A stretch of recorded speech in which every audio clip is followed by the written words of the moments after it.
शिव नाम में जो ताकत है ना पाप को जलाकर भस्म करने की, इतने मनुष्य जीवन में कोई पाप कर ही नहीं सकता। एक नाम में इतनी ताकत है, तो इतना तो सोचो, तो दिन रात जो भजन करता होगा महादेव का, उसका कितना पुण्य होगा।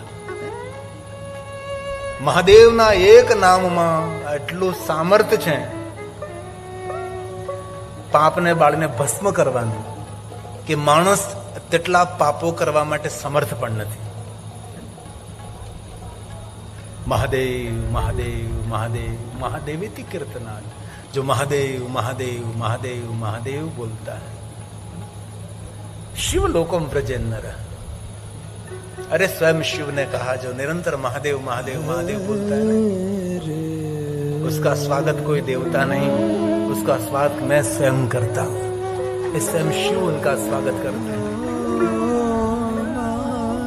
इसलिए कोई ने खोटी हाची वातो करी करी जीभने पछाड़ी पछाड़ी थकाड़ी देवी. तेना करता जीवाग्रे वर्तते तस्य. अपनी जीभ पर भगवान महादेव નું નામ ન રહે.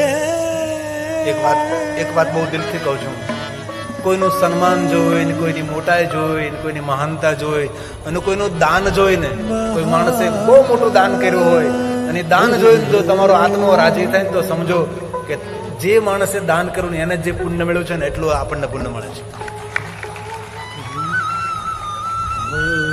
કોઈનું સેવા કાર્ય જોઈને હૃદય પ્રસન્ન થાય તો સમજી લેવાનું એ સેવા કાર્ય જેને કર્યું છે એને જે પુણ્ય મળ્યું છે આપણને પુણ્ય મળ્યું છે. કોઈનું સારું જોઈને, કોઈની સફળતા જોઈને, કોઈનું દાન જોઈને, કોઈની મોટાઈ જોઈ, કોઈની મહાનતા જોઈ, કોઈનું માન જોઈને, કોઈનું સન્માન જોઈને અંદર ખુશીનો દીપ પ્રજ્વલિત થવો જોઈએ. ઈર્ષાનો ભડકો પ્રગટ નહીં થવો જોઈએ, જલન નહીં, ખુશી પ્રગટ થવી જોઈએ કે વાહ ભગવાન મને તો પણ સામર્થ્ય આપજે કે આ માણસે જે દાન કર્યું છે ને એવું દાન હું પણ કરી શકું. આ વ્યક્તિએ જે કાર્ય કર્યું છે એવું કાર્ય હું પણ કરી શકું. એવું ભગવાન તું મને સામર્થ્ય આપજે, એવો ભાવ પ્રગટ કરીએ. અને ભગવાન સ્વયં શિવે કહ્યું છે દક્ષ મહારાજને કે દક્ષ મહારાજ જેવું જેવું આપણે ચિંતન કરીએ ને તેવું તેવું આપણને પ્રાપ્ત થાય છે. સ્વયં શંકર ભગવાને વચન આપેલું છે દક્ષ મહારાજને કે જેવું જેવું તમે મનન કરશો, જેવું જેવું તમે ચિંતન કરશો, જેવું જેવું તમે બોલશો એવું તમને પ્રાપ્ત થશે. એટલે આપણે શું જોઈએ છે, શું મેળવવું છે, ક્યાં પહોંચવું છે ને શું કરવું છે એનો નિર્ણય આપણે સ્વયં લેવાનો છે. ભગવાન સ્વયં શિવ દક્ષ મહારાજને કહે દક્ષ મહારાજ કોઈ પહાડ ઉપર માણસ ઉભો હોય ને પહાડ ઉપર ઉભા રહી અને કઈ બોલે તે બધા શબ્દો તેને ફરી પાછા અથડાય છે. તેથી હે દક્ષ મહારાજ એવું વાણી વર્તન ન કરવું કે આપણું વાણી વર્તન બીજાને દુઃખ આપે. જેવો વર્તાવ બીજા માણસો સાથે કરીએ છીએ એવો વર્તાવ આપણા માટે ફલિત થાય છે.